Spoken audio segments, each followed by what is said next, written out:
ദൈവത്തിൻ്റെ അതിപരിശുദ്ധമായ നാമം ഇന്ന് രാത്രികാലം വാഴ്ത്തപ്പെടുമാറാകട്ടെ. വീണ്ടും ചില നാളുകൾക്ക് ശേഷം നിങ്ങളോട് ഒരുമിച്ച് ദൈവത്തിൻ്റെ വചനവുമായി നിൽക്കുവാൻ ദൈവം അടിയൻ്റെ ജീവിതത്തിൽ ഒരുക്കിയ വിലയേറിയ അവസരത്തിനായിട്ട് ഞാൻ ദൈവത്തെ സ്തുതിക്കുകയും വാഴ്ത്തുകയും ചെയ്യുന്നു. ഇന്ന് മുതൽ നമ്മൾ ആരംഭിക്കുന്ന ബൈബിൾ സ്റ്റഡി നമ്മുടെ ജീവിതത്തിൽ ദൈവം അനുഗ്രഹമാക്കി തീർക്കട്ടെ എന്ന് ഞാൻ ആത്മാർത്ഥമായിട്ട് പ്രാർത്ഥിക്കുകയാണ്. നിങ്ങളുടെ വിലയേറിയ പ്രാർത്ഥനയെ പ്രാരംഭത്തിൽ തന്നെ ഞാൻ ചോദിച്ചു കൊള്ളുന്നു. 1 പത്രോസ് 2 പത്രോസ് ലേഖനങ്ങളാണ് നമ്മൾ തുടർന്നുള്ളതായ ആഴ്ചകളിൽ പഠിക്കുവാനായിട്ട് കർത്താവിൽ ശരണപ്പെട്ടിരിക്കുന്നത്.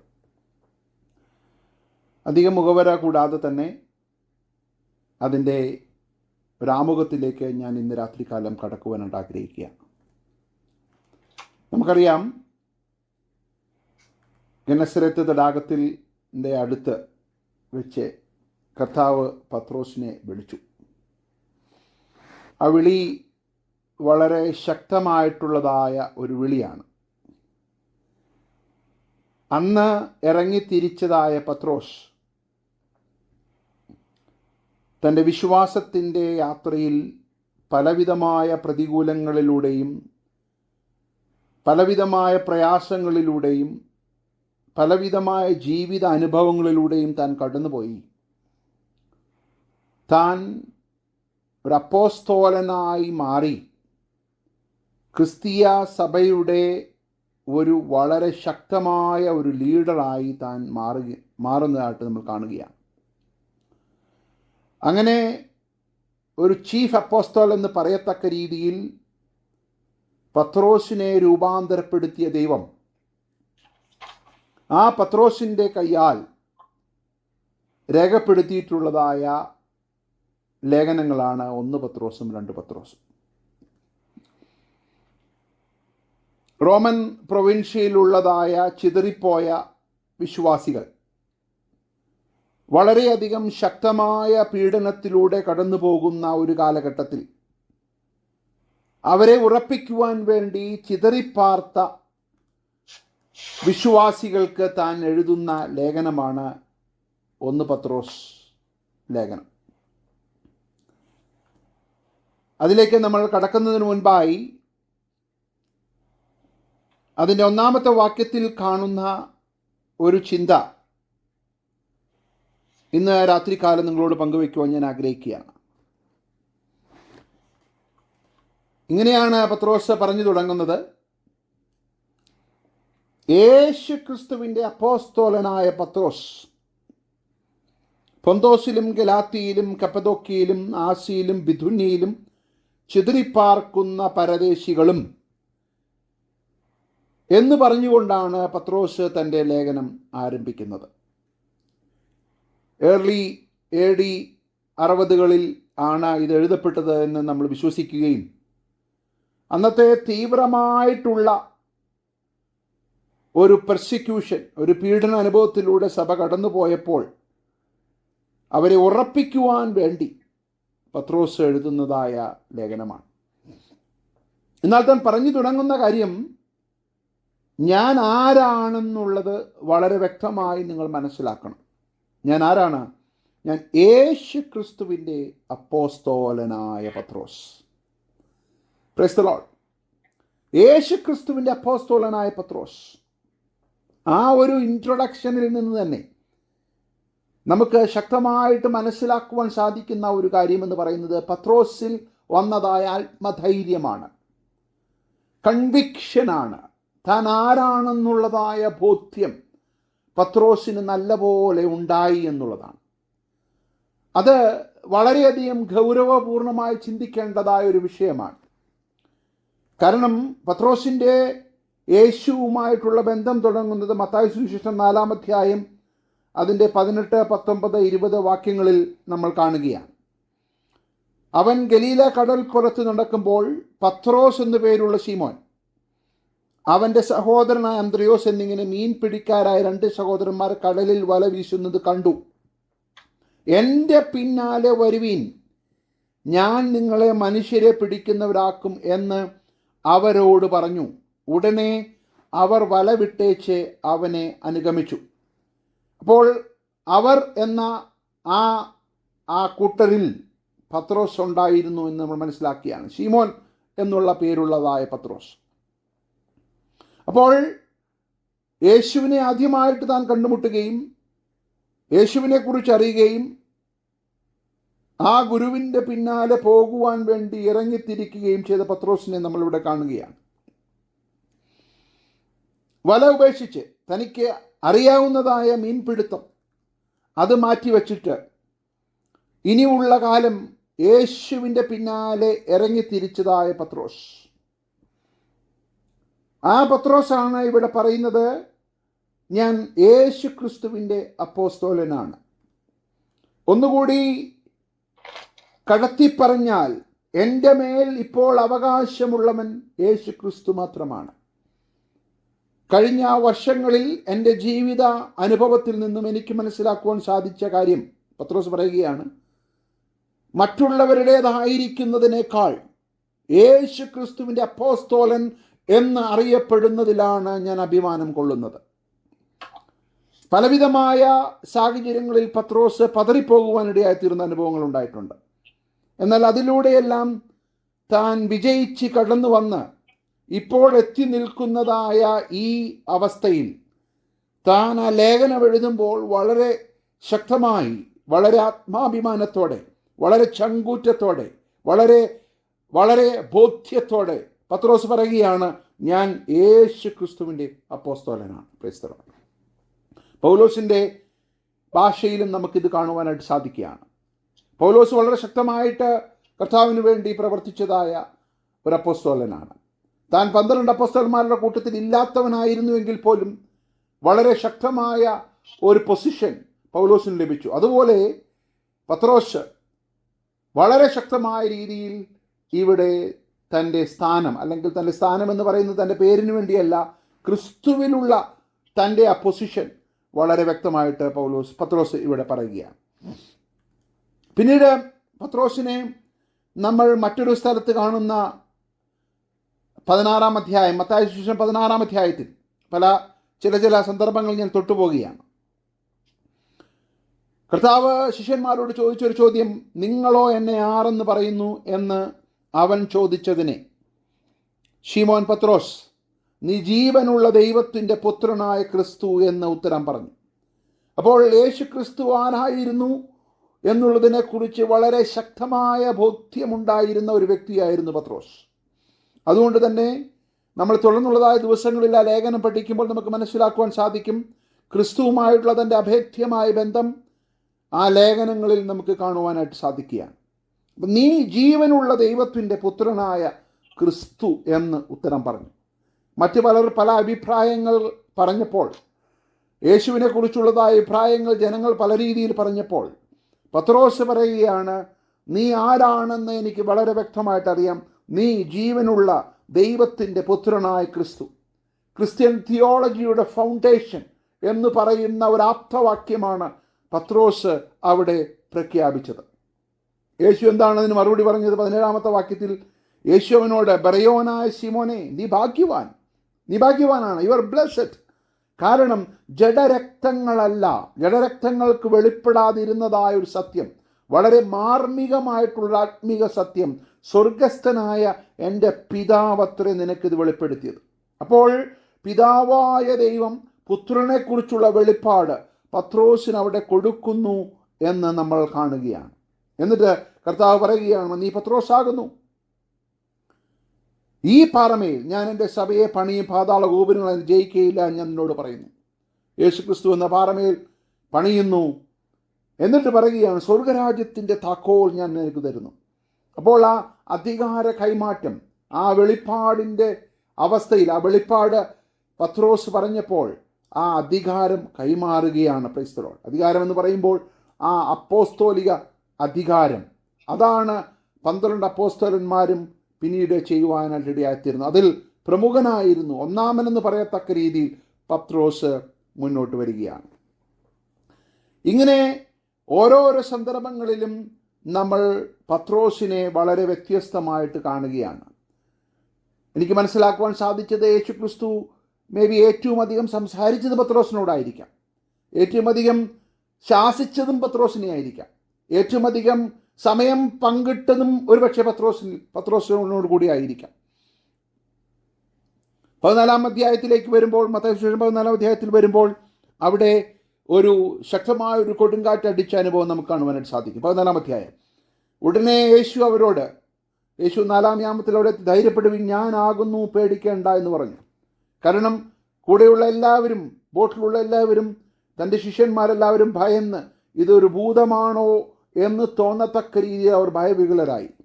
എന്നാൽ 28-ാമത്തെ വാക്യം നമ്മൾ കാണുന്നത്, അതിന് പത്രോസ് വേറെ ആരും ശബ്ദിക്കാതിരുന്ന സമയത്ത്, വേറെ ആരും ഒന്നും പറയാതിരുന്ന സമയത്ത് വളരെ ധീരമായ ഒരു പടി മുന്നോട്ട് വയ്ക്കുവാൻ പത്രോസ് ഇവിടെ മുന്നോട്ട് വരികയാണ്. അതിന് പത്രോസ് എന്ന് പറഞ്ഞാൽ മറ്റുള്ളവർ ഒന്നും പറഞ്ഞില്ല എന്നാണ് നമ്മൾ മനസ്സിലാക്കേണ്ടത്. പത്രോസ് അവളെ വീണ്ടും വ്യത്യസ്തനാകുകയാണ്. Price the Lord. കർത്താവേ, നീ ആകുന്നുവെങ്കിൽ പ്രൈസ് ദി ലോർഡ്, ഞാൻ അവിടെ വളരെ വ്യക്തിപരമായി ഒരു ബന്ധത്തിലേക്ക് പത്രോസ് യേശുവുമായി വരുന്നത് നമ്മൾ കാണുകയാണ്. ഞങ്ങളല്ല, എന്നോട് കൂടെയുള്ള ശിഷ്യന്മാരെ എല്ലാം പ്രതിനിധിയായിട്ട് നിൽക്കുവാൻ ഞാൻ ഈ സമയത്ത് ആഗ്രഹിക്കുന്നില്ല. എന്നാൽ ഞാൻ വെള്ളത്തിന്മേൽ നിന്റെ അടുക്കൽ വരേണ്ടതിന് കൽപ്പിക്കണം എന്ന് പറഞ്ഞു. ഇപ്പോഴും അവിടെ നമ്മൾ കാണുന്നത് സ്റ്റോം മാറിയിട്ടില്ല. ഇപ്പോഴും വളരെ ശക്തമായ കാറ്റടിച്ചുകൊണ്ടിരിക്കുമ്പോൾ തന്നെ ആ കാറ്റിൻ്റെ നടുവിൽ ഞാൻ നിന്റെ അടുക്കിലേക്ക് വരുവാൻ, ആരുടെ അടുക്കിലേക്ക്? യേശുവിൻ്റെ അടുക്കിലേക്ക് വരുവാൻ. നമ്മൾ വായിച്ച 1-ാമത്തെ വാക്യം ഇതാണ്, യേശു ക്രിസ്തുവിൻ്റെ അപ്പോസ്തോലനായ പത്രോസ്. ഇവിടെ പറയുകയാണ്, കർത്താവേ, നീ കർത്താവാകുന്നുവെങ്കിൽ, നീ ക്രിസ്തുവാകുന്നുവെങ്കിൽ, ഗെന്നസരത്ത് തടാകത്തിൽ വെച്ച് എന്നെ വിളിച്ച അതേ കർത്താവാകുന്നുവെങ്കിൽ, ഞാൻ വെളിപ്പെടുത്തുവാൻ ആഗ്രഹിക്കുന്നതായ ഒരു കാര്യം, എന്നെ നിന്റെ അടുക്കൽ, വേറൊരാരുടെ അടുക്കലല്ല, നിന്റെ അടുക്കൽ വരേണ്ടതിനെ നീ ഒന്ന് കൽപ്പിക്കണം എന്ന് പറഞ്ഞു. Price the Lord. എന്നെ കേൾക്കുന്ന പ്രിയമുള്ള ദൈവമക്കളെ, ക്രിസ്തുവുമായിട്ടുള്ള നമ്മുടെ ആത്മബന്ധം എങ്ങനെയാണെന്ന് ഇന്ന് പ്രാരംഭത്തിൽ തന്നെ നമ്മളൊന്ന് ചിന്തിക്കേണ്ടതായ വിഷയമാണ്. യേശു ക്രിസ്തു എൻ്റെതാണെന്ന് പറയുവാൻ നമുക്ക് സാധിക്കും. ഞാൻ അവൻ്റെ ദാസനാണ്, ഞാൻ അവൻ്റെ ദാസിയാണെന്ന് ചങ്കൂറ്റത്തോടെ പറയുവാൻ നമുക്ക് സാധിക്കണം. ദാവീദിൻ്റെ ഭാഷയിൽ പറഞ്ഞാൽ, ദൈവമേ, നീ എൻ്റെ ദൈവം, അല്ലേ? സങ്കീർത്തനത്തിലൊക്കെ ദാവീദ് വളരെ ശക്തമായ ഭാഷയിൽ അത് പറയുന്നുണ്ട്. ദൈവമേ, നീ എൻ്റെ ദൈവം, നീ എൻ്റെ ദൈവം, ഞാൻ നിൻ്റേതാണ്. തൻ്റെ ഹൃദയപ്രകാരമുള്ള മനുഷ്യൻ എന്ന് ദാവീദിനെ കുറിച്ച് പറയത്തക്ക രീതിയിൽ ദാവീദ് ആത്മബന്ധം വളർത്തിയെടുത്തു. യോഹന്നാൻ എന്ന് പറയുന്ന അപ്പോസ്തലനും അത് തന്നെയാണ്, അല്ലേ? താൻ സ്നേഹിച്ച ശിഷ്യനായിരുന്നു യോഹന്നാൻ. അതുപോലെ പത്രോസും ഇവിടെ പല സന്ദർഭങ്ങളിൽ നമ്മ യേശുവുമായിട്ടുള്ള അഭേദ്യമായ ബന്ധം സ്ഥാപിക്കുവാൻ താൻ മുൻകൈ എടുക്കുന്നത് നമ്മളിവിടെ കാണുകയാണ്. ഹല്ലേലൂയ. എന്നെ കേൾക്കുന്ന പ്രിയമുള്ള ദൈവമക്കളെ, നമ്മുടെ ക്രിസ്ത്യ ജീവിതത്തിൽ ദൈവം നമ്മെ ശക്തമായിട്ട് ഉപയോഗിക്കുവാൻ ആഗ്രഹിക്കുന്നതായ ഈ വർഷത്തിൻ്റെ പ്രാരംഭത്തിൽ എത്തി നിൽക്കുന്ന നമ്മളോട് ദൈവത്തിൻ്റെ പരിശുദ്ധാത്മാവിന് പറയുവാനായിട്ടുള്ളത്, യേശുവുമായുള്ള ബന്ധത്തിൽ അതിൽ പ്രശംസിക്കുവാൻ നമുക്ക് സാധിക്കുന്നുണ്ടോ? Price the Lord. ഞാൻ യേശു ക്രിസ്തുവിൻ്റെ അപ്പോസ്തലൻ. ഹല്ലേലൂയ. ഞാൻ യേശു ക്രിസ്തുവിൻ്റെ അപ്പോസ്തലനാണ്, മറ്റാരുടെയുമല്ല. യേശു ക്രിസ്തുവിൻ്റെ വക്താവാണ്. അതുകൊണ്ട് തന്നെ ഈ ലേഖനത്തിൽ ഞാൻ ഇനി പറയുവാൻ പോകുന്ന കാര്യങ്ങൾ വളരെ പ്രസക്തിയുള്ളതാണ്. അത് പത്രോസിൻ്റെ വാക്കുകളായിട്ട് നിങ്ങൾ എടുക്കരുത്, അത് യേശു ക്രിസ്തുവിൻ്റെ വാക്കുകളായിട്ട് തന്നെ എടുക്കണം എന്നുള്ളതായ ബോധ്യം അവരിലേക്ക് പകർത്തുവാനാണ് പത്രോസ് വളരെ ശക്തമായ ഭാഷയിൽ പറഞ്ഞത്, ഞാൻ യേശു ക്രിസ്തുവിൻ്റെ അപ്പോസ്തലനാണ്. അങ്ങനെ കർത്താവ് അവനോട് പറഞ്ഞു, വരിക എന്ന് അവൻ പറഞ്ഞു. പത്രോസ് പടകിൽ നിന്നിറങ്ങി യേശുവിൻ്റെ അടുക്കൽ ചെല്ലുവാൻ വെള്ളത്തിന്മേൽ നടന്നു. വെള്ളത്തിന്മേൽ നടക്കുവാൻ സാധിച്ച ഒരേ ഒരു അപ്പോസ്തലൻ. കുറച്ച് നേരത്തേക്കെങ്കിലും യേശുവിൻ്റെ വരിക, കം എന്നുള്ള കോൾ കേട്ടിട്ട് നടക്കുവാൻ സാധിച്ചതായ ഒരേ ഒരു അപ്പോസ്തലനാണ് പത്രോസ്. എന്നാൽ അവൻ കാറ്റ് കണ്ട് പേടിച്ചു, ഭയവിഹുലനായി. എന്നാൽ അവിടെ എഴുതിയിരിക്കുന്നത്, കർത്താവേ, എന്നെ രക്ഷിക്കണമേ എന്ന് നിലവിളിച്ചു. Price the Lord. ഇവിടെയും പത്രോസിൻ്റെ ആത്മാർത്ഥത നമ്മൾ കാണുകയാണ്. കർത്താവേ, നീ എന്നെ രക്ഷിക്കണമേ എന്നവൻ നിലവിളിച്ചു.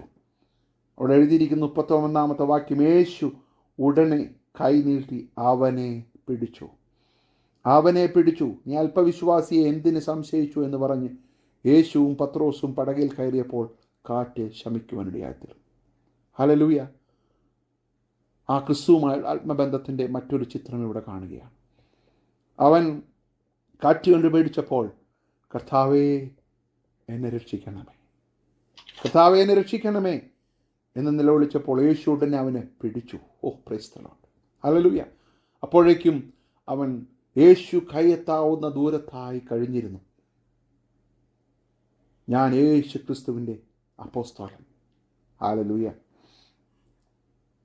എന്നാൽ മുന്നോട്ട് വരുമ്പോൾ പത്രോസിൻ്റെ ജീവിതത്തിൽ മറുരൂപമലയിൽ താൻ യേശുവിനെ തേജസ്കരിക്കപ്പെട്ടവനായി കണ്ടു. അങ്ങനെയുള്ളതായ ഒരു അനുഭവം തനിക്ക് ലഭിക്കുവാനിടയായിത്തീരുന്നു. പിന്നീട് പത്രോസ് പറയുന്ന ഒരു കാര്യമുണ്ടല്ലോ, ഞങ്ങൾ അവൻ്റെ മഹിമ കണ്ട സാക്ഷികൾ. ഓ പ്രൈസ് ദി ലോർഡ്, ഗ്ലോറിഫൈഡ്. പത്രോസ് ഉടനെ തന്നെ പറയുകയാണ്, നമ്മൾ ഇവിടെ ഇരിക്കുന്നത് നല്ലത്, ഇവിടെ ഇരിക്കുന്നത് നല്ലത്. കാരണം ആ യേശു ക്രിസ്തുവിൻ്റെ മഹിമ താൻ കാണുവാനിടയായിത്തീർന്നു.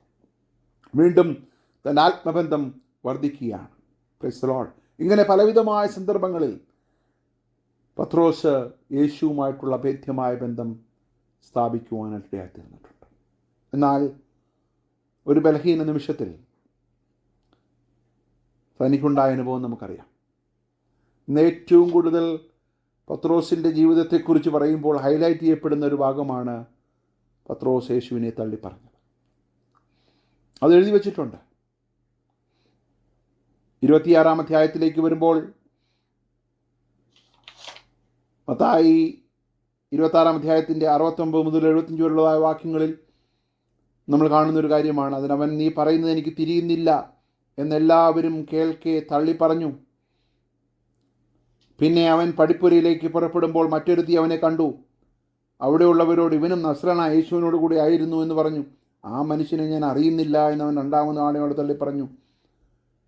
73-ാം വാക്യം, അല്പനേരം കഴിഞ്ഞിട്ട് അവിടെ നിന്നവർ അടുത്തു വന്ന പത്രോസിനോട്, നീയും അവരുടെ കൂട്ടത്തിലുള്ളവൻ സത്യം, നിന്റെ ഉച്ചാരണവും നിന്നെ വെളിവാക്കുന്നുവല്ലോ. എത്ര മനോഹരമായിട്ടാണ് അവർ അവനെ ഐഡൻറ്റിഫൈ ചെയ്യുന്നത്. അപ്പോൾ അവൻ, ആ മനുഷ്യനെ ഞാൻ അറിയുന്നില്ല എന്ന് പ്രാകുവാനും ആണയിടുവാനും തുടങ്ങി. ഉടനെ കോഴി കൂകി. ഇവിടെ വളരെ ദുർബലനായ ഒരു പത്രോസിനെയാണ് നമ്മളിവിടെ കാണുന്നത്. ഒരിക്കലും പത്രോസിൽ നിന്നത് പ്രതീക്ഷിച്ചില്ല. അതുതന്നെയാണ് പത്രോസ് മുൻപ് പറഞ്ഞത്, കർത്താവേ, ആരെല്ലാം തള്ളിപ്പറഞ്ഞാലും ഞാൻ എന്ത് ചെയ്യുകയില്ല, ഞാൻ നിന്നെ തള്ളിപ്പറയുകയില്ല, ഞാൻ നിൻ്റേതാണ്, ഞാൻ നിന്നെ തള്ളിപ്പറയുകയില്ല. പത്രോസിൻ്റെ ആത്മാർത്ഥമായ ആ മനസ്സിൽ നിന്നും വന്നതായ ഒരു പ്രഖ്യാപനം. എന്നാൽ കർത്താവ് പറഞ്ഞു, നീ എന്നെ തള്ളിപ്പറയും. പത്രോസിൻ്റെ ദുർബലമായ നിമിഷത്തിൽ പത്രോസ് യേശുവിനെ 3 പ്രാവശ്യം തള്ളിപ്പറഞ്ഞു. എന്നാൽ കർത്താവിനെ നോക്കി അവൻ അലമുറയിട്ട് കരയുവാനിടയായിത്തീർന്നു. Praise the Lord. ഇത് പത്രോസിൻ്റെ ജീവിതത്തിൽ സംഭവിച്ചൊരു കാര്യമാണ്. പിന്നീട് മേ ബി പത്രോസ് പല ആവർത്തി അതിനെക്കുറിച്ച് ചിന്തിച്ചു കാണും. എന്തുകൊണ്ടാണ് ഞാനത് ചെയ്തത്? കർത്താവിൻ്റെ അരുമനാഥനായ കർത്താവ് എനിക്ക് അതിനെക്കുറിച്ചുള്ള വാണിങ്, മുന്നറിയിപ്പ് തന്നിട്ടും എനിക്ക് സാധിച്ചില്ലല്ലോ. ഒരുപക്ഷെ ഞാൻ ഉണർന്നിരുന്ന് പ്രാർത്ഥിച്ചായിരുന്നെങ്കിൽ, അവനോടുകൂടെ ഒരു കല്ലേറ് ദൂരത്ത് ഉണർന്നിരുന്ന് പ്രാർത്ഥിച്ചായിരുന്നെങ്കിൽ ഒരുപക്ഷെ ഇത് സംഭവിക്കുകയില്ലായിരുന്നു എന്നൊക്കെ ഒരുപക്ഷെ പത്രോസ് ചിന്തിച്ച് കാണാം. എന്നാൽ സംഭവിച്ചു. എന്നാൽ നമ്മൾ വീണ്ടും കാണുന്നത് അവനെ മടക്കിക്കൊണ്ടുവരുന്ന നമ്മുടെ കർത്താവിനെയാണ്. Praise the Lord. മടക്കിക്കൊണ്ടിരുന്ന പത്രോസിനെയാണ്. യോഹന്നാന്റെ സുവിശേഷം 21-ാം അധ്യായത്തിൽ പത്രോസിനെ യേശു മടക്കിക്കൊണ്ടുവരികയാണ്, റിസ്റ്റോർ ചെയ്യുകയാണ്. അവൻ്റെ വിളിയിലേക്ക് അവനെ മടക്കിക്കൊണ്ടുവരിക, ആത്മബന്ധത്തിലേക്ക് മടക്കിക്കൊണ്ടുവരികയാണ്, അവൻ്റെ പർപ്പസിലേക്ക് അവനെ മടക്കിക്കൊണ്ടുവരികയാണ്. നീ ഭാവിയിൽ അപ്പോസ്തലനാകേണ്ടവനാണ്. ഹല്ലേലൂയ. 1 പത്രോസ് 1-ാം അധ്യായത്തിന് 1-ാം വാക്യം വായിക്കുമ്പോൾ, അവനെ പണിത കർത്താവിനെ നമ്മൾ മറക്കരുത്. ഹല്ലേലൂയ. ശീമോനെ പത്രോസാക്കി മാറ്റിയ, ശക്തനായ ഒരു നേതാവാക്കി മാറ്റിയ, ശക്തനായ ഒരു അപ്പോസ്തലനായി മാറ്റിയ, പിന്നീട് നമ്മൾ കാണുന്നത് തന്നെ തലാകീഴായി ക്രൂശിച്ചു എന്നാണ് ചരിത്രം പറയുന്നത്. ഞാൻ എൻ്റെ കർത്താവിൻ്റെ പാതാരബിന്ദങ്ങളെ ചുംബിച്ചുകൊണ്ട് മരിക്കട്ടെ എന്ന് പറഞ്ഞ് ധീരതയോടെ രക്തസാക്ഷിത്വം വഹിച്ച ധീരനായ പത്രോസ്, ഒരു സാധാരണക്കാരന് മുമ്പിൽ 3 പ്രാവശ്യം തള്ളിപ്പറഞ്ഞ പത്രോസിനെ ഇത്രമാത്രം ശക്തമായ രീതിയിൽ മാനസാന്തരത്തിലേക്കും ആ രൂപാന്തരത്തിലേക്കും ആഴമേറിയ തിരിച്ചുവരവിലേക്കും പരിശുദ്ധാത്മാവിനെ കൊണ്ടുവരാനിടയായി. 21-ാം അധ്യായത്തിൻ്റെ 15 മുതൽ 19 വരെയുള്ളതായ വാക്യങ്ങളിൽ യോഹന്നാന്റെ സുവിശേഷം, അവർ പ്രാതൽ കഴിച്ച ശേഷം യേശു ശീമോൻ പത്രോസിനോട്, പഴയ അവൻ്റെ ഐഡൻറ്റിറ്റിയിലേക്ക് തിരിച്ചു പോവുകയാണ്. യോഹന്നാന്റെ മകനായ ശീമോനെ, ഇവിടെ പത്രോസ് എന്നല്ല വിളിക്കുന്നത്, യോഹന്നാന്റെ മകനായ ശീമോനെ, നീ ഇവരിൽ അധികമായി എന്നെ സ്നേഹിക്കുന്നുവോ എന്ന് ചോദിച്ചു.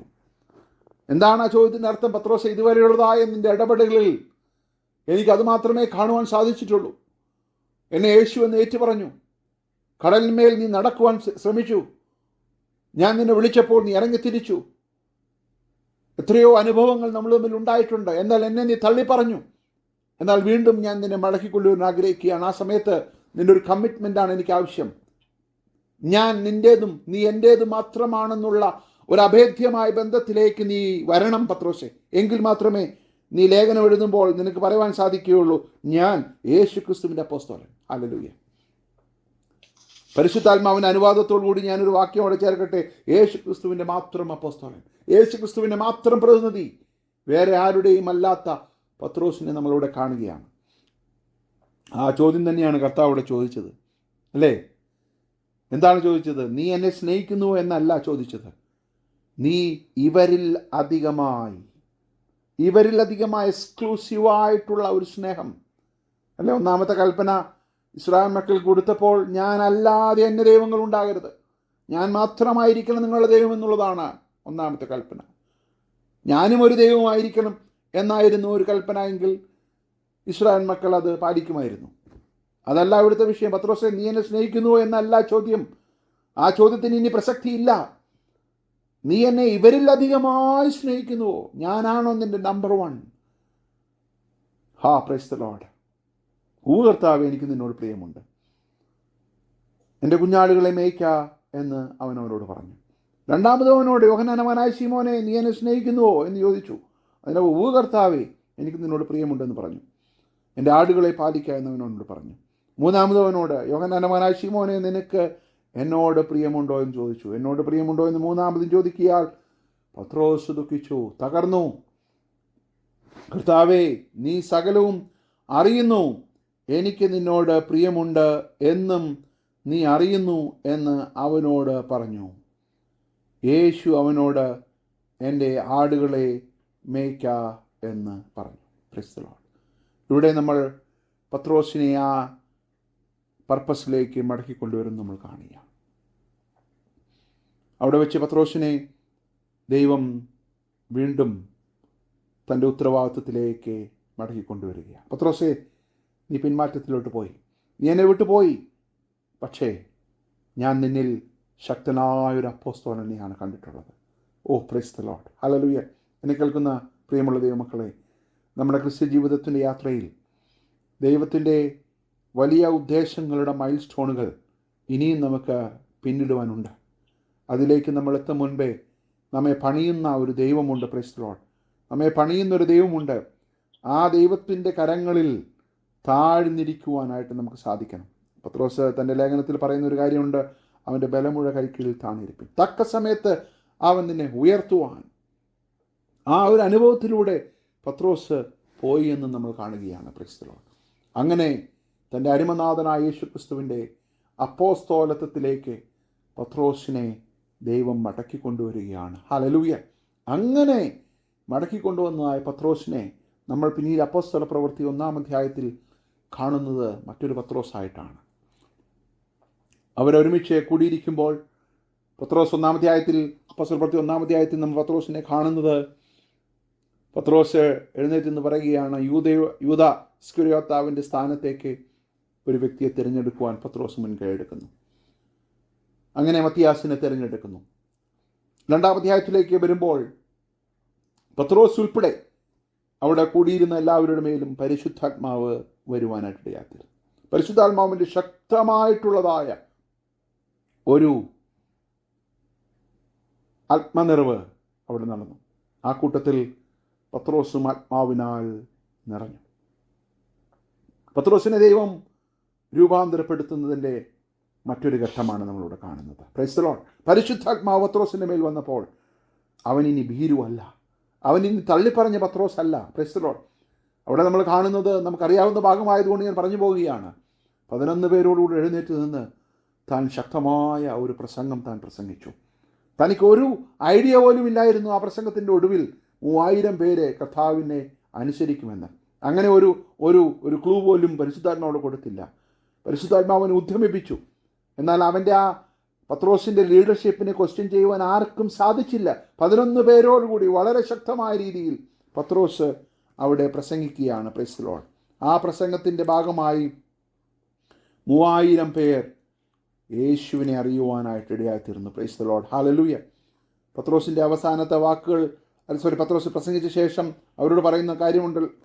പ്രസംഗത്തിൻ്റെ അവസാനത്തിൽ ഇത് കേട്ടിട്ട് അവർ ഹൃദയത്തിൽ കുത്തുകൊണ്ട് പത്രോസിനോടും ശേഷം അപ്പോസ്തലന്മാരോടും, സഹോദരന്മാരായ പുരുഷന്മാരെ, ഞങ്ങൾ എന്ത് ചെയ്യേണ്ടു എന്ന് ചോദിച്ചു. ആ പ്രസംഗം നിങ്ങൾ സമയം കിട്ടുമ്പോൾ ഒന്ന് വായിച്ചു നോക്കണം. വളരെ ശക്തമായ രീതിയിൽ പത്രോസ് അവിടെ ആർട്ടിക്കുലേറ്റ് ചെയ്യുകയാണ്. Price the Lord. വളരെ ശക്തമായ, വളരെ കൺവിക്ഷനോടുകൂടിയാണ് പത്രോസ് പറയുന്നത്. ഞങ്ങളാരും വീഞ്ഞു കുടിച്ചവരല്ല. Price the Lord. ഇത് യോവേൽ പ്രവാചകൻ മുഖാന്തരം അരുളി ചെയ്തത്രേ എന്ന് പറയത്തക്ക രീതിയിലുള്ളതായ കൺവിക്ഷൻ, ആ ദൃഢത ആർക്കുണ്ടായിരുന്നു? പത്രോസിനുണ്ടായിരുന്നു. അതുകൊണ്ട് തന്നെയാണ് പത്രോസ് പിന്നീട് പറയുന്നത്, ഞാൻ യേശു ക്രിസ്തുവിൻ്റെ അപ്പോസ്തലൻ. ഹല്ലേലൂയ. എന്ത് സംഭവിച്ചു? അന്ന് അവൻ്റെ വാക്ക് കൈക്കൊണ്ടവർ സ്നാനമേറ്റു. അന്ന് 3000-ഓളം പേർ അവരോട് ചേർന്നു. Price the Lord. പിന്നീട് നമ്മൾ പത്രോസിനെ കാണുന്ന അപ്പോസ്തലപ്രവൃത്തി 3-ാം അധ്യായം താനും യോഹന്നാനും കൂടി ദേവാലയത്തിലേക്ക് ചെല്ലുന്നതാണ്. അവിടെ വെച്ച് മുടന്തനായ ഒരു മനുഷ്യൻ സൗഖ്യം പ്രാപിക്കുന്നു. Price the Lord. അവിടെ ആളുകൾ അവനെ അത്ഭുതത്തോടുകൂടി നോക്കുകയാണ്. 6-ാം വാക്യത്തിൽ പത്രോസ് പറയുന്ന ഒരു കാര്യമുണ്ട്. അതിന് വെള്ളിയും പൊന്നും എനിക്കില്ല, എനിക്കുള്ളത് നിനക്ക് തരുന്നു, നസ്രനായ യേശുവിൻ്റെ നാമത്തിൽ നടക്ക എന്ന് പറഞ്ഞു. Price the Lord. എത്ര അധികാരത്തോടു കൂടിയാണ് പത്രോസ് അവിടെ വിളിച്ചു പറയുന്നത്. വെള്ളിയും പൊന്നും എനിക്കില്ല, എനിക്കുള്ളത് നിനക്ക് തരുന്നു. എന്താണ്? നസ്രനായ യേശു ക്രിസ്തുവിൻ്റെ നാമം. അവിടെയും ആ ക്രിസ്തുവുമായുള്ള ആത്മബന്ധത്തിൻ്റെ ഒരു അടയാളമാണ് നമ്മളോട് കാണുന്നത്. ഞങ്ങൾക്കുള്ളത്, എനിക്കുള്ളത് ആരാണ്? ക്രിസ്തുവാണ്. നസ്രനായ യേശു ക്രിസ്തുവിൻ്റെ നാമത്തിൽ നടക്കുക എന്ന് പറയും. ആ കൺവിക്ഷനാണ്. ആ കൺവിക്ഷനെ കണ്ടിന്യൂ ചെയ്തുകൊണ്ടാണ് പത്രോസ് പറയുന്നത്, ഞാൻ യേശു ക്രിസ്തുവിൻ്റെ അപ്പോസ്തലനായി നിങ്ങൾക്ക് എഴുതുന്നത്. Price the Lord. അതിനുശേഷം പിന്നെ നമ്മൾ കാണുന്നത് പത്രോസിനെ പെർസിക്യൂട്ട് ചെയ്യുന്നതാണ്. പത്രോസിനെ പെർസിക്യൂട്ട് ചെയ്തു. പത്രോസിനെ യോഹന്നാനെ പെർസിക്യൂട്ട് ചെയ്തു. പക്ഷെ അവരൊന്നും തളർന്നു പോയില്ല. Price the Lord. അവരാരും അതിനെ ഒരിക്കൽ പോലും അവരോട് ഭയത്തോടു കൂടി ഇടപെട്ടില്ല. 4-ാം അധ്യായത്തിന് 8-ാം വാക്യത്തിൽ കാണുന്ന പത്രോസ് പരിശുദ്ധാത്മാവ് നിറഞ്ഞവരായി അവരോട് പറഞ്ഞു. Price the Lord. ഈ ബലഹീനൻ മനുഷ്യനുണ്ടായ ഉപകാര നിമിത്തം ഇവന് എന്തോന്നിനാൽ സൗഖ്യമായി എന്ന് ഞങ്ങളെ ഇന്ന് വിസ്തരിക്കുന്നെങ്കിൽ, നിങ്ങൾ ക്രൂശിച്ചവനും ദൈവം മരിച്ചവനും ഉയർപ്പിച്ചവനുമായ നസ്രായനായ യേശു ക്രിസ്തുവിൻ്റെ നാമത്തിൽ തന്നെ ഇവൻ സൗഖ്യമുള്ളവനായി നിങ്ങളുടെ മുമ്പിൽ നിൽക്കുന്നു. ആ കൺവിക്ഷൻ ഒന്ന് ശ്രദ്ധിച്ചേ. ഈ മനുഷ്യനുണ്ടായ ഉപകാരം നിമിത്തം ഞങ്ങളെ ഇന്ന് വിസ്തരിക്കുന്നുവെങ്കിൽ ഒരു കാര്യം ഉറപ്പിച്ചോ, നിങ്ങൾ ക്രൂശിച്ചവനും ദൈവം മരിച്ചവരിൽ നിന്ന് ഉയർപ്പിച്ചവനുമായ നസ്രായനായ യേശു ക്രിസ്തുവിൻ്റെ നാമത്തിൽ തന്നെ. Price the Lord. 12-ാം വാക്യം നമ്മൾ എല്ലാ മീറ്റിങ്ങുകളും പരസ്യങ്ങളും ഒക്കെ വിളിച്ചു പറയുന്നൊരു വാക്യമാണ് അല്ലേ? ആ ഡിക്ലറേഷൻ ആരിൽ നിന്നാണ് വന്നത്? പത്രോസ്. മറ്റൊരുത്തരിലും രക്ഷയില്ല, നാം രക്ഷിക്കപ്പെടുവാൻ ആകാശത്തിൻ്റെ കീഴിൽ മനുഷ്യരുടെ നൽകപ്പെട്ട വേറെ ഒരു നാമവുമില്ല. Praise the Lord. 13-ാം വാക്യം അവിടെ കാണുന്നത് പത്രോസിൻ്റെയും യോഹന്നാൻ്റെയും ധൈര്യം കാണുകയാലും. ഇവർ പഠിപ്പില്ലാത്തവരാണ്, സാമാന്യരായ മനുഷ്യരാണ്, പക്ഷേ യേശു ക്രിസ്തുവിൻ്റെ അപ്പോസ്തലൻ. Praise the Lord. Hallelujah, hallelujah. അവർ യേശുവിനോട് കൂടെ ആയിരുന്നവർ എന്നും അറിഞ്ഞു. അങ്ങനെ അവർ പേടിപ്പിച്ചപ്പോൾ പത്രോസ് പറയുകയാണ്, 19-ാം വാക്യത്തിൽ പത്രോസ് യോഹന്നാൻ ഒരുമിച്ച് പറയുകയാണ്, ദൈവത്തെക്കാൾ അധികം നിങ്ങൾ അനുസരിക്കുന്ന ദൈവത്തിന് മുമ്പാകെ ന്യായമല്ല. ഞങ്ങൾക്കോ ഞങ്ങൾ കണ്ടും കേട്ടുമിരിക്കുന്ന പ്രസ്താവിക്കാതിരിപ്പാൻ കഴിയുന്നതല്ല എന്ന് ഉത്തരം പറഞ്ഞു. ഇങ്ങനെ പത്രോസിൻ്റെ അതിശക്തമായ നേതൃത്വം മുന്നോട്ട് പോവുകയാണ്. Price the Lord. പിന്നീട് നമ്മൾ പത്രോസിനെ 10-ാം അധ്യായത്തിൽ കാണുകയാണ്. കൊർന്നല്യോസിൻ്റെ ഭവനത്തിൽ ശക്തമായ സുവിശേഷം പ്രസംഗിക്കുന്ന പത്രോസ്. കൊർന്നല്യോസിൻ്റെ ഭവനം രക്ഷിക്കപ്പെട്ടു. പിന്നീട് താൻ യെരൂശലേമിൽ വന്നപ്പോൾ അവിടെയുള്ളതായ സഭ ചോദ്യം ചെയ്തപ്പോൾ പരിശുദ്ധാത്മാവിൻ്റെ നിയോഗത്തോടെ അതിനെ പ്രൂവ് ചെയ്തതായ പത്രോസിനെ നമ്മളിവിടെ കാണുകയാണ്. Price the Lord. ഹല്ലേലൂയ. തബീതയെ ഉയർത്തെഴുന്നേൽപ്പിക്കുന്നതായ പത്രോസിനെ നമ്മൾ കാണുകയാണ്. Price the Lord. അങ്ങനെ 1-ാം നൂറ്റാണ്ടിലെ സഭയ്ക്ക് വളരെ ശക്തമായ നേതൃത്വം കൊടുത്തുകൊണ്ട് പത്രോസ് മുന്നോട്ട് വരികയാണ്. Praise the Lord. ഹല്ലേലൂയ. അങ്ങനെ തൻ്റെ ജീവിതത്തിൻ്റെ അവസാന കാലഘട്ടത്തിൽ പത്രോസ് ചിതറിപ്പോയ വിശ്വാസികൾക്ക് എഴുതുന്നതായ ലേഖനമാണ് 1 Pathros 2 Pathros. Praise the Lord. ആ 1 പത്രോസിൻ്റെ 1-ാം വാക്യമാണ് നമ്മളിവിടെ വായിച്ചത്. 1-ാം അധ്യായത്തിൻ്റെ 1-ാം വാക്യം, യേശു ക്രിസ്തുവിൻ്റെ അപ്പോസ്തലനായ പത്രോസ്. ആ ഒരു ഐഡൻറ്റിറ്റിയാണ് ദൈവം നമ്മിൽ നിന്ന് പ്രതീക്ഷിക്കുന്നത്. നമ്മളെക്കുറിച്ചുള്ളതായ ദൈവത്തിൻ്റെ ഉത്തരവാദിത്തം, ദൈവത്തിൻ്റെ പർപ്പസ് നമ്മളിൽ നിറവേറ്റുമ്പോൾ അത് ദൈവത്തിൽ നിന്നാണെന്നുള്ളതായ ബോധ്യം നമുക്കുണ്ടാകണമെങ്കിൽ നമ്മളും അവനുമായുള്ള ആത്മബന്ധത്തിൻ്റെ ഒരു ദൃഢത, അതിൻ്റെ ഒരു പ്രഖ്യാപനം നമ്മിൽ നിന്നും എപ്പോഴും ഉണ്ടായിരിക്കണം. ഞാൻ ആരാണ് എന്നുള്ളതായ ഒരു ബോധ്യം നമുക്കുണ്ടാകണം. ഇത് പൗലോസിൻ്റെ ലേഖനങ്ങളിൽ നിന്ന് നമ്മൾ കാണുന്നുണ്ട്. ഞാൻ അവൻ്റെ അപ്പോസ്തലനാണ്, അവൻ എന്നെ വിളിച്ചവനാണ്. അങ്ങനെയുള്ളതായ ഒരു ബോധ്യം ഈ ദിവസങ്ങളിൽ നമുക്കുണ്ടാകുമ്പോഴാണ് നമ്മളെക്കുറിച്ചുള്ള ദൈവത്തിൻ്റെ പർപ്പസിൻ്റെ ആ പൂർത്തീകരണത്തിലേക്ക് നമ്മളെത്തുന്നത്. Praise the lord. കഠിനമായ പീഡനത്തിലൂടെ കടന്നു പോകുന്നതായ ദൈവമക്കളോട് പത്രോസ് വളരെ ശക്തമായ രീതിയിലൂടെ പറയുകയാണ്. പത്രോസ് പൊന്തോസിലും ഗലാത്യയിലും കപ്പദോക്യയിലും ആശയിലും ബിഥുനയിലും ചിതറി പാർക്കുന്ന പരദേശികൾ, അവർ ചിതറിപ്പോയി അല്ലേ? നമുക്ക് അപ്പോസ്തല പ്രവൃത്തികളൊക്കെ നമ്മൾ വായിക്കുമ്പോൾ കാണുന്ന ഓരോ പ്രാവശ്യം പെർസിക്യൂഷൻ ഉണ്ടാകുമ്പോഴും ആളുകൾ ചിതറിപ്പോയതായിട്ട് നമ്മൾ കാണുകയാണ്. അങ്ങനെ ചിതറിപ്പോയി വിശ്വാസത്തിൽ തളരുവാൻ സാധ്യതയുള്ളതായ ഈ വിശ്വാസികളോട് പത്രോസ് വളരെ ശക്തമായ ഭാഷയിൽ പറയുന്ന കാര്യങ്ങളാണ് നമ്മൾ ഇനിയുള്ളതായ ദിവസങ്ങളിൽ ചിന്തിക്കുവാനായിട്ട് പോകുന്നത്. പിതാവായ ദൈവത്തിൻ്റെ മുന്നറിവിനൊത്തവണ്ണം ആത്മാവിൻ്റെ വിശുദ്ധീകരണം പ്രാപിച്ച് അനുസരണം കാണിപ്പാനും യേശുക്രിസ്തുവിൻ്റെ രക്തത്താൽ തളിക്കപ്പെടുവാനുമായി വൃതന്മാരുമായവർക്ക് എഴുതുന്നത് നിങ്ങൾക്ക് കൃപയും സമാധാനവും വർദ്ധിക്കുമാറാകട്ടെ. വളരെ ഗഹനമായ വിഷയങ്ങളാണ് പത്രോസ് ആ 2-ാം വാക്യത്തിൽ പറയുന്നത്. നിങ്ങൾ സാധാരണക്കാരല്ല, നിങ്ങളിങ്ങനെ പതറിപ്പോകുവാനുള്ളവരല്ല. നിങ്ങൾക്ക് നേരിട്ടതായ പ്രയാസം എന്ന് പറയുന്നത് നിങ്ങളുടേതായ കഴിവുകേട് കൊണ്ടൊന്നും ഉണ്ടായതല്ല. ഇത് നിങ്ങളുടെ ഐഡൻറ്റിറ്റിയുടെ വിഷയമാണ്. നിങ്ങൾ ക്രിസ്ത്യാനികളാണെങ്കിൽ നിങ്ങൾ കഷ്ടം സഹിക്കും. 5-ാം അധ്യായത്തിൽ നമ്മളത് കാണുന്നുണ്ട് അല്ലേ? ക്രിസ്ത്യാനിയായിട്ട് കഷ്ടം സഹിക്കേണ്ടി വന്നാൽ നിങ്ങൾ ലജ്ജിക്കരുത്. അപ്പോൾ നിങ്ങൾ ഈ കടന്നു പോകുന്നതായ അനുഭവം എന്ന് പറയുന്നത് താൽക്കാലികമായിട്ടോ അല്ലെങ്കിൽ അങ്ങനെ ഒരു കോയിൻസിഡൻസ് ആയിട്ടോ ഉണ്ടായതായ ഒരു സംഭവമല്ല എന്ന് പറയുവാൻ അവരുടെ ഐഡൻറ്റിറ്റിയെ, അവരുടെ വ്യക്തിത്വത്തെ, അവരാരാണെന്നുള്ളതായ ബോധ്യത്തെ ഒന്നുകൂടി പത്രോസോട് ഉറപ്പിക്കുന്നതാണ് നമ്മളിവിടെ കാണും. ഞാൻ ആരാണെന്നുള്ളതായ ബോധ്യം എനിക്കുള്ളതുപോലെ നിങ്ങൾ ആരാണെന്നുള്ളതായ ഒരു ബോധ്യം കൂടെ നിങ്ങൾക്ക് വേണം. ആ ഒരു ബോധ്യത്തിലേക്ക് അവരെ കൊണ്ടുവരുവാനായിട്ട് പത്രോസ് ഇവിടെ ഉപയോഗിക്കുകയാണ്. പിതാവായ ദൈവത്തിൻ്റെ മുന്നറിവിനൊത്തവണ്ണം ആത്മാവിൻ്റെ വിശദീകരണം പ്രാപിച്ച് അനുസരണം കാണിപ്പാനും യേശുക്രിസ്തുവിൻ്റെ രക്തത്താൽ തളിക്കപ്പെടുവാനുമായി വൃതന്മാരുമായവർക്ക് എഴുതുന്നത് നിങ്ങൾക്ക് കൃപയും സമാധാനവും വർദ്ധിക്കുമാറാകട്ടെ. നമ്മൾ അതിനെക്കുറിച്ച് പിന്നീട് നമ്മൾ കാണുന്നുണ്ട്. വളരെ സാവധാനത്തിൽ ദൈവത്തിൻ്റെ പരിശുദ്ധാത്മാവ് നമ്മെ നയിക്കുന്നത് പോലെ നമ്മൾ ഈ പഠനം മുന്നോട്ട് കൊണ്ടുപോകാൻ ആഗ്രഹിക്കുകയാണ്. ഇന്നത്തെ പഠനം ഞാൻ ഇവിടെ അവസാനിപ്പിക്കുവാനായിട്ട് ആഗ്രഹിക്കുകയാണ്.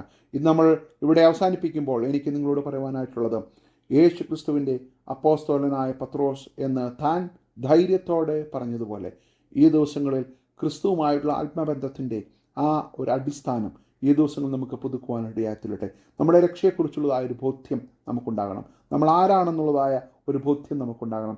നമ്മുടെ മേലുള്ള ദൈവത്തിൻ്റെ വിളിയെക്കുറിച്ചുള്ള ഒരു കൺവിക്ഷൻ നമുക്കുണ്ടാകണം. പൗലോസ് പറഞ്ഞ പോലെ ഞാൻ ആരെ വിശ്വസിച്ചിരിക്കുന്നു എന്ന് ഞാൻ അറിയുന്നു, അവൻ എൻ്റെ ഉപനിധി എന്ന് പറയുന്നത് പോലെ നമ്മൾ ഈ ദിവസങ്ങളിൽ ആ ഒരു ബന്ധം, ആ ഒരു ദൃഢനിശ്ചയം നമുക്കുണ്ടാകുവാനായിട്ട് ഇടയായിത്തീരണം. എങ്കിൽ മാത്രമേ, കാലഘട്ടം വളരെ മോശമായിക്കൊണ്ടേയിരിക്കുകയാണ്.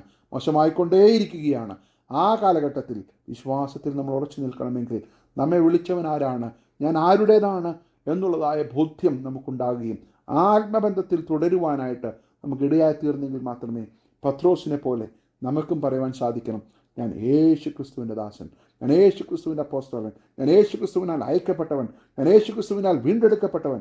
ആ ഒരു ഐഡൻറ്റിറ്റി, ആ ഒരു ബോധ്യം ഈ ദിവസങ്ങളിൽ നമുക്കുണ്ടാകുവാനിടയായിട്ടില്ല. 2026 ആ ഒരു ബോധ്യത്തോടുകൂടി നമ്മൾ മുന്നോട്ട് പോകുമ്പോൾ ദൈവം നമ്മെ ഏൽപ്പിച്ചിട്ടുള്ള കാര്യങ്ങൾ നിറപടിയായി നിവർത്തിപ്പാനും അധികാരത്തോടെ ചെയ്യുവാനും വളരെ വളരെ സ്ഫുടതയോടെ അതിനെ മുന്നോട്ട് കൊണ്ടുപോകുവാനും ദൈവം നമ്മെ സഹായിക്കും. അതിനായിട്ട് ദൈവം നമ്മെ സഹായിക്കട്ടെ എന്ന് പ്രാർത്ഥിച്ചുകൊണ്ട് ഞാൻ എൻ്റെ വാക്കുകൾ നിന്ന് വിരമിക്കുന്നു. ദൈവം നമ്മെ അനുഗ്രഹിക്കുമാറാകട്ടെ.